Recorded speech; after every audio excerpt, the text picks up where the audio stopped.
This is how a child starves. Experts say starvation is not only killing children in Gaza, but will cause lifelong harm to those who survive.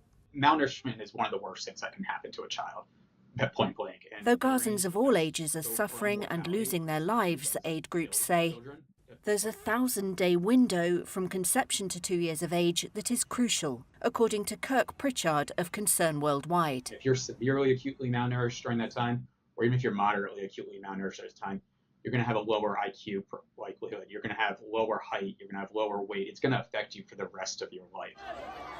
More than 100 organisations have said mass starvation is spreading in Gaza because of Israel's aid restrictions, even as tons of food and other supplies sit untouched just outside the enclave.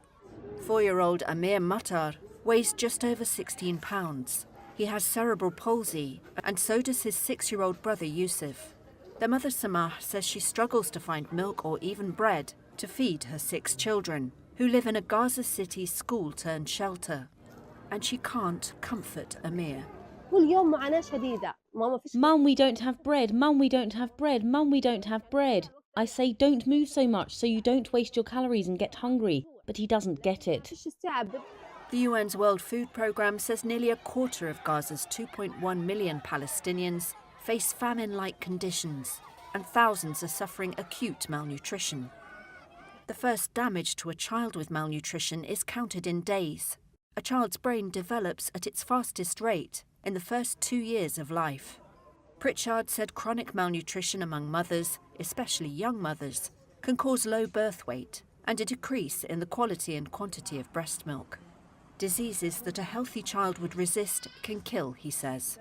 One of the things we're really worried about in malnourished children is diarrhea, which can actually then go on to kill them within that as well. Your immune system starts to shut down, so you can't fight off basic infections. Your organs are affected. Everything about, especially once you get to that severe acute malnutrition aspect of things, every aspect of a child is affected by it. Their cognitive development, their brain development, everything. Israel cut off all supplies to Gaza from the start of March and reopened the flow with new restrictions in May.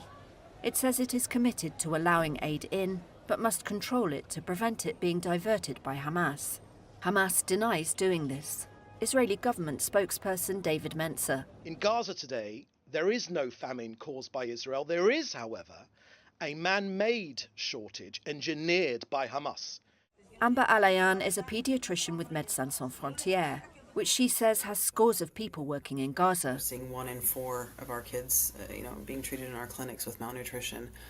It just seems to get worse. Those numbers are shocking, she says, even compared to other countries where malnutrition is rife, like South Sudan or Congo. The biggest issue that's very acute in the childhood period, though, is things like developmental delays. So it stunts their growth and it stunts their brain growth as well. So they can have issues with speech delays or reading delays, or even just like relationship delays with their parents. And there is another component of that, which is the bonding between parents and children.